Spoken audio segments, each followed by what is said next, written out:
English? Yeah, I speak English. Yeah, hiya. Just asking for why you can't recording a police station. The vehicle's coming in and out of the police station, please, sir. Oh, can I... Stand back, please. Can I ask you to identify yourself? Yeah, I'm Inspector Ralph, okay. Have you got a number? I'm an inspector, I don't have a shoulder number. I apologise. Okay. Can I ask you to identify yourself? Yeah, I'm Chief Inspector Mattock. Okay. From Aviation Policing. Okay. This is obviously a police station, which is an armoury. Obviously we've got weapons in there, okay. As you can see, we're an armed police inocuous. So obviously when people are recording a police station, which doesn't really happen that often around here, it obviously comes to our attention. Okay. So that's the reason why you're being stopped. Am I being stopped? Am I being detained? Well, no, I'm speaking to the moment. Am I being detained? It's not the moment, no. Well then, so if I'm not being detained, then I can talk. Okay. You are speaking to me in a way that I'm saying I don't have to listen to you. You're not detaining me. I'm not doing nothing wrong. Fair enough, you're asking me, and I'm accounting for my actions. And you haven't accounted for your actions. Well, I am. I'm telling you that I'm filming on a public street, public interest. What more do you want? The inspector's reasoning was flawed from the very start. Claiming Yardley was stopped because the building contained weapons was never a lawful justification. It was pure fear-driven policing. Every police armory across the UK stores firearms. Yet that doesn't make the surrounding pavement a restricted zone. There's no law forbidding the public from filming a police facility just because it houses weapons. If that were true, half the streets near major stations would be off limits, and they aren't. Yardley, meanwhile, stayed perfectly composed. The moment he confirmed he wasn't being detained, he asserted his right to walk away, reminding the inspector that a conversation isn't the same as compliance. It was a textbook example of how authority cannot override legality, no matter the officer's rank. In a police station and the vehicles come out of the police station, and obviously you're filming me now. You're the only vehicle that has come out. Okay. Your police, I can call them police personnel in their working day. I'm telling you, I'm not doing nothing wrong, and I can do it. I want to make sure that your activities are not suspicious or criminal intent. Yeah, which is fair enough. Which is fair enough, isn't it? Yeah, of course, okay. it's fair enough. And I think you'd be exactly the same using my shoes. Yeah, okay? I agree. I've never met you before. No, that's fair enough. I've got nothing against you. You know, I don't know what your name is. No, that's fair enough. My name, you can give me your name if you wish. You know, if you want to have first name terms, that's totally up to you. But obviously, that's the reason why we're speaking to you at the moment, so you can account for your actions. Got another officer out, yeah? Yeah. Okay. Can I ask you to identify yourself? Yeah, PC Philpott. Yep. Can I have your number? Shoulder number's just there, 3821. Okay. And another officer as well, yeah? You happy to tell me your details? No, I'm not. Why is that? Because I'm not doing nothing wrong. I'm on a public footpath. It's just polite, isn't it? I've introduced myself. This was a classic case of soft coercion when an officer lacks lawful grounds to demand information, so they disguise it as politeness. The officer did the right thing by identifying himself, but once Yardley declined to share his own details, that should have been the end of it. There's no law that requires a person to reciprocate an introduction, and certainly no duty to hand over personal details just to satisfy an officer's curiosity. That line, "it's just polite," exposes a flawed mindset. Policing isn't about politeness. It's about legality. Courtesy doesn't override rights. Yardley was on public property, breaking no law, and fully entitled to protect his privacy. So what's your intentions then with you recording the police station? It's a public interest video. Not sure what I'm going to do. It's totally. Do you put it on social media? Do you have a social media site or YouTube? Can I again ask if I'm being detained? You're not being detained, no. Okay, so if I'm not being detained, can I ask kindly if I can just go about my way? I mean, you're going to ask me the same question over and over again. I'm telling you what I'm doing. Okay. You've got 1, 2, 3, 4, 5 officers out. Yeah, I'm not doing no hostile reconnaissance. Why did you say that? Because not many people will say that. Oh yeah, lots of people do say that actually. Well, when they have interactions with I've never actually stopped someone who's suddenly okay, so when they have interactions with police who start asking me to account for my actions when I'm standing on a public footpath, if somebody was walking past and they were filming, would you just all of a sudden stop?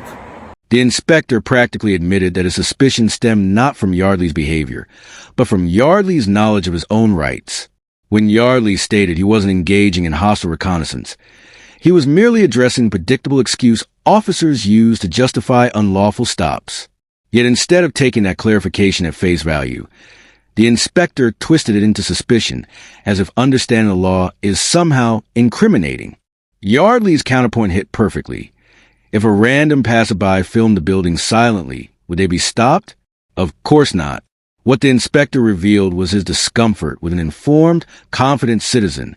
That's the opposite of good policing officers should welcome legal awareness, not fear it. Well, it depends really, but Okay. your activity All is right. not Normal, is it? It's not normal. Yeah, it is normal actually. Like a normal member of Look, there's another 2 up there. So I'm gonna start 2, 4, 6 people. How many? You've got 3 people walking there. How many of them Yeah. are videoing? You can 43 me if you like. Okay. Do you know what Section 43 I do know what of the Section Terrorism 43 is, Act? but Have you ever been subject to that before? let me just say to you, if you're going to Section 43 me, yeah, I would like to know why. Okay. Yeah, because I'm accounting for my actions. Yeah, I'm not being hostile. I'm not being aggressive. No, Yeah, have no, you got I never any? said Have you you got are. any information why you would want to do Section 43? Or is you're- it just something which you want to abuse because No, I'm we're not filming? using it. Well, because I'm filming, which I can do, which is a legal activity, why would you want to go down the road of a Section 43? And if you do, let me just tell you, I will make a civil claim against you. Okay. The moment the inspector mentioned Section 43, the entire tone changed. Throwing around so casually showed he didn't grasp the seriousness of that power. Yardley's calm reminder that he'd done nothing hostile or unlawful completely exposed how weak the inspector's position was. He wasn't acting on threat or evidence, just emotion. Section 43 isn't subjective, it's crystal clear. You either have reasonable suspicion of terrorism or you don't. And in this case, he clearly didn't. The inspector wasn't enforcing the law. He was enforcing his own feelings. That's the danger when emotion replaces reason. The boundary between lawful suspicion and personal bias vanishes. He wants to do something. He didn't want to come out of his station for no reason whatsoever. Let me tell you now. This sun's really in my eyes. I We're can't going to even detain think you properly. under Section 43 of the Terrorism Okay. Act, okay? Can I carry on filming? As it's been explained to you, Can I carry on filming? Fair enough. you can just talk over me, but I will just No, talk. I'm just okay? asking if I can carry on filming. So, you are detained under Section 43 of Yeah, the under what Terrorism grounds? Act. The reason being is you're hanging outside a police station, Okay. filming officers coming in and out. We've asked you the reason Was I filming for officers that. coming in and out? Where did You've you get that given from? No explanation, really. No, officers coming in and out. explanation. No, officers coming in and out. Very important. There's no in and out. Speak again, you're just Take a talking civil over case. me. This is what he's going to say. Do I need to listen to Okay. him? You're stopping me That's under the reason 43. why. I mean, it's That's a the reason why. it's a Okay, claim I've given anyway. you So I've given you my name, PC Philpott, currently attached to this police station. So yeah, what can I take Well, it get before I one. leave? I'll get off to go and get Because one. you are Okay. detained, Okay. we're going to just put you up, stand That's you fair against enough. this wall, just Yep. so it's a backdrop for you. Okay. Just while I do the search, I'll Okay. ask you to put your phone down up. All it took was Yardley's observation. You just want to do something to set the officer off. His demeanor changed instantly. Calm turned to defensiveness. When he snapped, "You can talk over me, but I'll still talk," it was clear he'd lost control of the facts. He wasn't seeking truth. He was trying to dominate. Then came the so-called grounds. You've been filming officers coming in and out. But that was a lie. Yardley had only filmed one moment, the inspectors leaving the building. No pattern. No suspicious behavior. Nothing that could justify detention under Section 43. That single claim exposed everything. The officer didn't have reasonable suspicion. He just invented it to fit his narrative. Okay, so I'm free to go, so I'm free to stay, yeah? We've obviously spoken to you now. Yeah, okay. Free to go, free to stay. Do you hear that?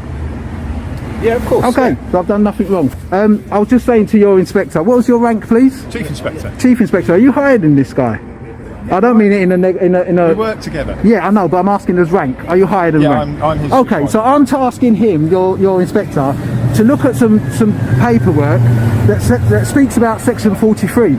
Section 43 is an abuse if you haven't got any intel to suspect me of being a terrorist. You can't suspect me of being a terrorist because I'm pointing a camera at the police station. So I'm just letting you know that, right? And that's going to be a basis of my civil claim against you guys, yeah? Okay, that's absolutely fine. Okay, and what was you going to say about the inspector? Nothing to say, we work. This moment revealed a much deeper failure not just from one officer, but from leadership itself.